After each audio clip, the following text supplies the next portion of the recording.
Bonjour, j'ai le très grand plaisir de vous présenter aujourd'hui un texte de la poète québécoise Denise Desautels. L'œuvre de Denise Desautels est très marquée par le deuil. On pourrait même dire que c'est un de ses sujets principaux qu'elle travaille et qu'elle retravaille sous différentes formes, en poésie, en récit, en forme d'abécédaire. D'ailleurs souvent accompagné d'œuvres artistiques ou photographiques. Le thème du texte que nous avons choisi de vous offrir en quelque sorte en cadeau pour cette journée internationale de la montagne 2020, le thème de ce texte est donc le Mont-Royal. Et il s'appelle Sculpture. Il figure dans un recueil intitulé Le désir toujours, un abécédaire et a été publié en 2005. Denise Desautels y décrit, jauge, on pourrait même dire caresse le Mont-Royal, parcourt le cimetière Notre-Dame-des-Neiges, tout en chantant ses blessures à elle, les blessures de la fille, de l'enfant qui a survécu à ses parents. C'est peut-être aussi le moment de dire 2-3 mots sur le Mont-Royal. Tous ceux qui sont passés par Montréal se souviennent certainement de la croix illuminée qui trône sur le sommet du Mont-Royal et qui renvoie au passé catholique de la province.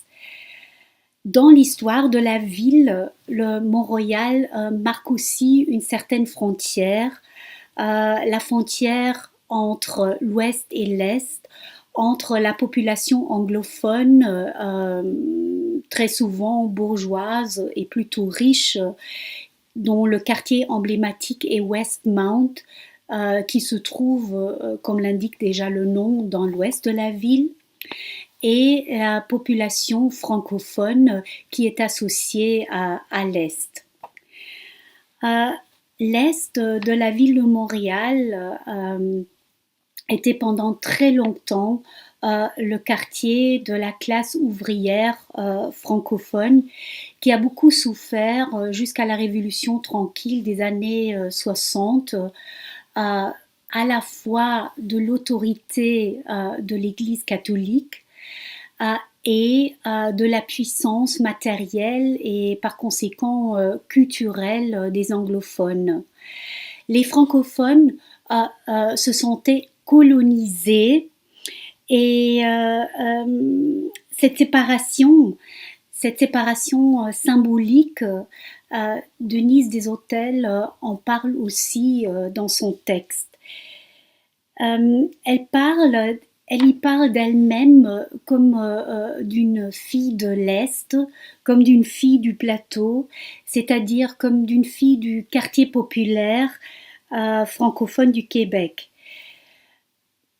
Mais la montagne n'est pas uniquement cette ligne de partage. En fait, elle est aussi le lieu même où, à la fin de la vie d'un chacun, indépendamment de ses origines, de sa langue et de sa culture, donc un lieu où tous les habitants de Montréal se retrouvent dans le magnifique cimetière Notre-Dame-des-Neiges. Le cimetière Notre-Dame-des-Neiges n'est pas un simple cimetière, c'est plutôt un parc, c'est un magnifique jardin, c'est un lieu de recueillement où le promeneur solitaire ou accompagné a la possibilité, en marchant le long de pierres tombales et de stèles, de lire l'histoire multiculturelle du Québec, notamment à partir des noms qui sont inscrits sur ces pierres tombales. Et Il est important, il me semble, que cette histoire multiculturelle du Québec, dont il faut absolument se souvenir, a, a été fondée sur la terre des Premières Nations. Donc je passe à la lecture et je vais vous lire le texte Sculpture. C'est un texte en prose, très très poétique, un texte autobiographique, une sorte de récapitulation d'une vie, de la vie de l'auteur. Et il commence avec la description d'une redécouverte de la montagne que la narratrice, que l'auteur avait visité pour la première fois dans son enfance au moment de la mort de son père en 1950. Et elle retrouve donc le lieu de sa première blessure, pourrait-on dire, que lui a infligé justement la mort de son père, à une blessure qui, dans ce texte, est augmentée par d'autres blessures d'ordre culturel, je dirais, d'ordre culturel, des blessures qui ont à voir avec l'histoire du Québec, l'histoire toute spécifique de la population francophone du Québec. Sculpture. Lente, récente, éphémère. La montagne, été 2004. Malgré l'abondance de ses chênes bicentenaires et de ses vieux érables, malgré son saule pleureur d'un siècle et demi, ses chapelles, ses mausolées, ses temples, ses caveaux et ses cénotaphes, côté cimetière. Mêlée au soleil, aux sculptures passagères, la montagne, été 2004. Plus fragile qu'il y a 40 ans, sans pierre, ni béton, ni marbre massif, sans certitude, ni espoir d'éternité. Le cou des arbres, leurs ailes, leurs nids, leurs ventres, leurs voix, leurs phrases vives, qui s'ouvrent, qui volent, rouge vent. Comme s'il s'agissait cette fois de porter secours à l'univers, de résister, d'être vigilant.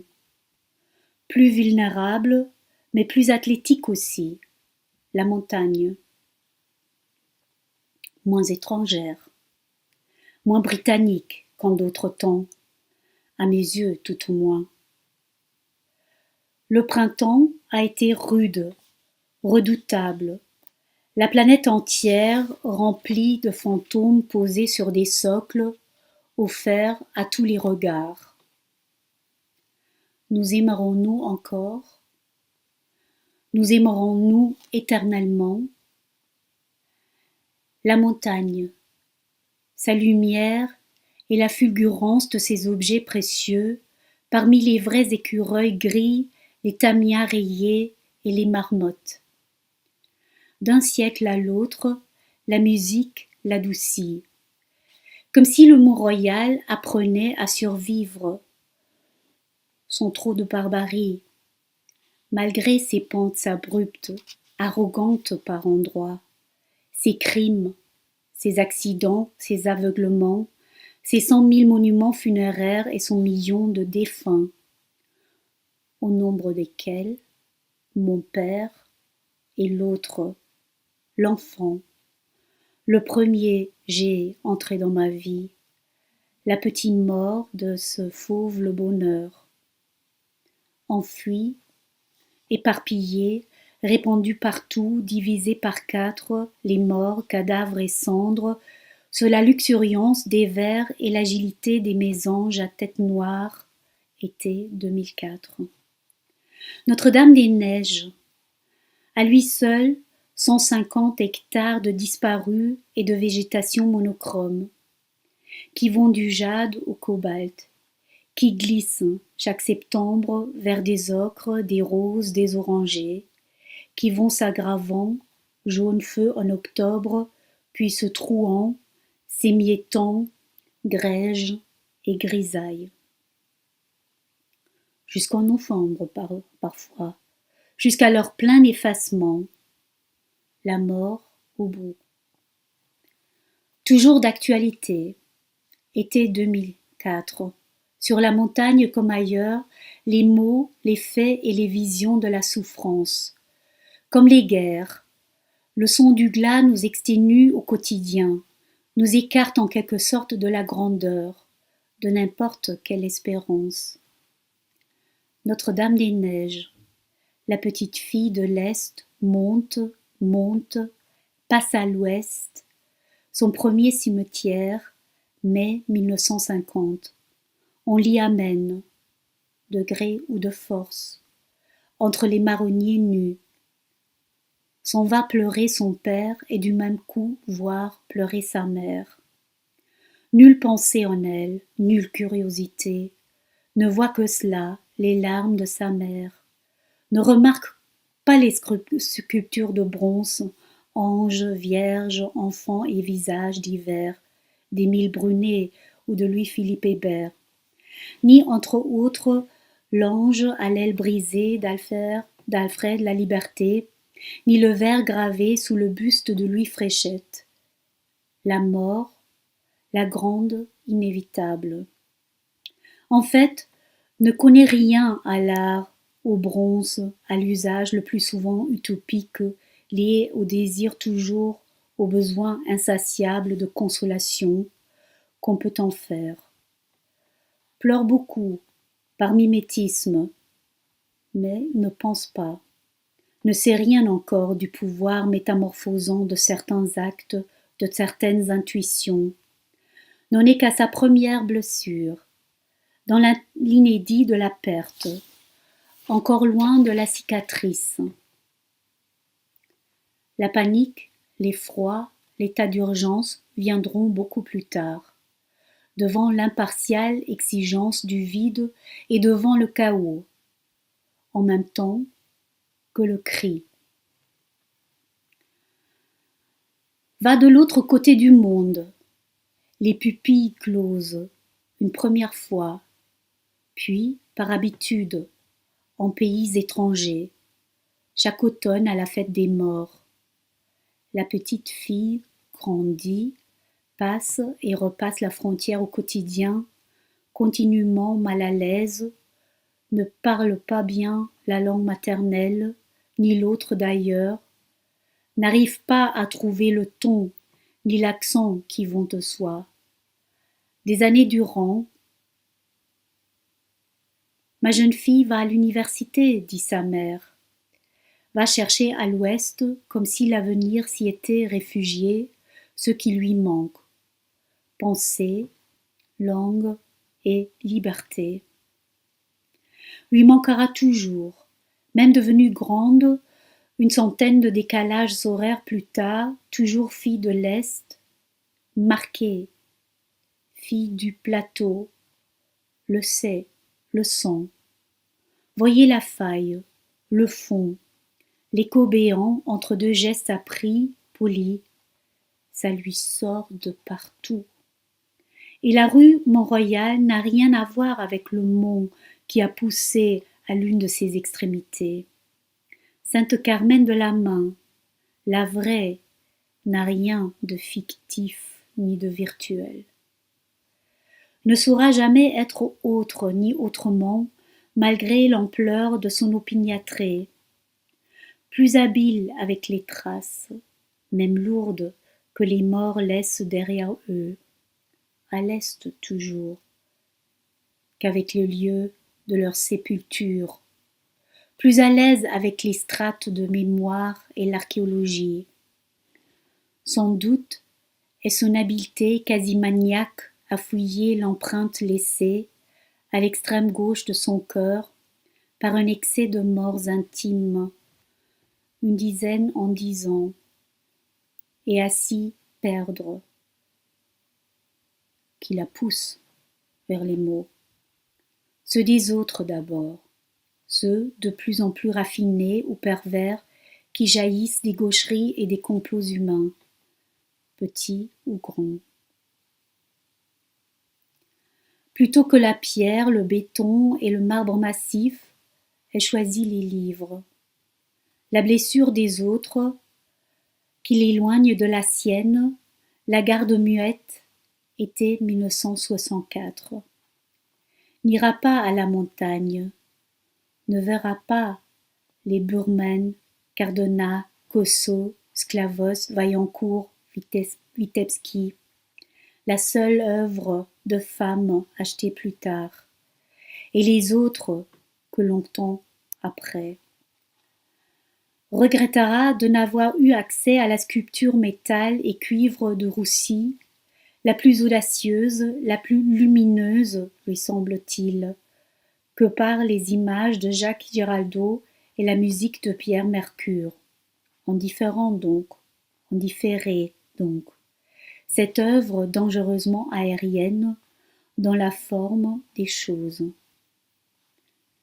Je vais à la montagne, été 2004. N'y suis jamais autant allé, n'y ai jamais autant marché. Chemin Olmsted, chemin Remembrance. Comme s'il ne s'agissait immanquablement que de ça, d'une certitude, Remembrance. L'air de famille, peu importe le lieu, la langue. Quand le soleil tombe sur la montagne, apparition, disparition, mémoire. À la manière de Daniel Olson ou de Yoadio, ou encore à la manière de Vera, cette femme qui attendait dans le roman d'Andrei Makin. Marcher et me perdre dans les sous-bois et les marais urbains de la montagne, parfois les mains pleines de rubans de mélancolie, insouciantes ou graves, parfois les pupilles hautes réclamant des vérités austères ou grinçantes, mais aussi du cantique, du cri, de la musique d'oiseaux, un peu de ce qui fait penser, de ce qui fait rêver, de ce qui séduit ou dérange.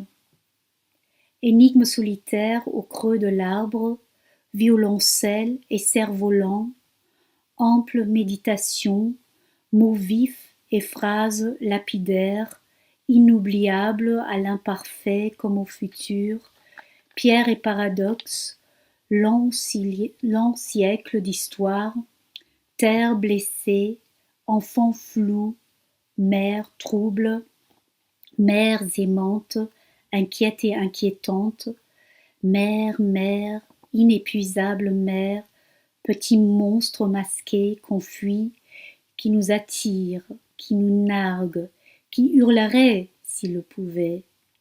Lieu rare, dissident, profane ou sacré, écriture et passion. Merci.